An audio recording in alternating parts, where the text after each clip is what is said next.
ಚಿತ್ರದುರ್ಗದಲ್ಲಿ ಬೃಹತ್ ಬುದ್ಧನ ಪ್ರತಿಮೆ ಬಳಿ ಜಿಲ್ಲಾಡಳಿತ ಹಾಗೂ ನಗರಸಭೆ ಸಹಯೋಗದಲ್ಲಿ ನಿನ್ನೆ ಭಗವಾನ್ ಬುದ್ಧ ಜಯಂತಿ ಆಚರಿಸಲಾಯಿತು.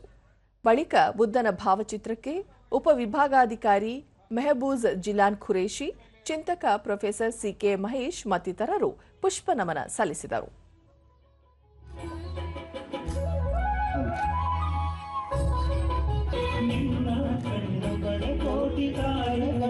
ಕ್ರಿಶ್ಚಿಯನ್ ಧರ್ಮ ಇರಬಹುದು, ಪಾರ್ಸ್ ಇರಬಹುದು, ಸಿಖ್ರು ಇರಬಹುದು, ಹಲವಾರು ರೀತಿಯ ಹಾಗೂ ಸಮಯವನ್ನು ಫಿಕ್ಸ್ ಮಾಡಿರೋದ್ರಿಂದ ಆರೋಗ್ಯಪೂರ್ಣವಾಗಿ ಪ್ರೊಫೆಸರ್ ಸಿಕೆ ಮಹೇಶ್ ತನ್ನ ತತ್ವ ಸಿದ್ಧಾಂತಗಳ ಮೂಲಕ ಭಗವಾನ್ ಬುದ್ಧ ಜಗತ್ತಿನಾದ್ಯಂತ ಪ್ರಭಾವ ಬೀರಿದ್ದರು.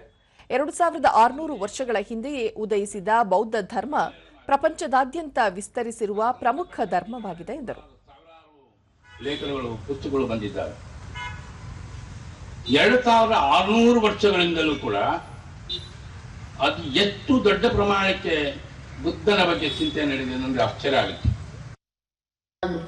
ಭಾರತೀಯ ಬೌದ್ಧ ಮಹಾಸಭಾದ ಜಿಲ್ಲಾಧ್ಯಕ್ಷ ಬಿಪಿ ತಿಪ್ಪೇಸ್ವಾಮಿ, ಸಮಾನತೆ, ಸ್ವಾತಂತ್ರ್ಯ ಹಾಗೂ ವೈಜ್ಞಾನಿಕ ತಳಹದಿ ಮೇಲೆ ಬೌದ್ಧ ಧರ್ಮ ನಿಂತಿದೆ.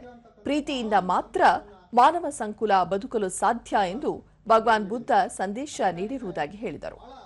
ಪ್ರಪಂಚದಲ್ಲಿ ಅತ್ಯಂತ ಪಾಂಡಿತ್ಯವನ್ನು ಹೊಂದಿದ್ದಂತ ಬಾಬಾ ಸಾಹೇಬ್ ಅಂಬೇಡ್ಕರ್ ಅವರು ಕೂಡ ಬುದ್ಧನೇ ನನ್ನ ಗುರು, ನನ್ನ ಬದುಕಿನ, ನನ್ನ ಇರುವಿಕೆಯ ಎಲ್ಲ ಮೂಲವೂ ಕೂಡ ಬುದ್ಧನೇ ಅಂತ ಹೇಳಿದ್ದು ಕೂಡ ಅದಕ್ಕಾಗಿಯೇ.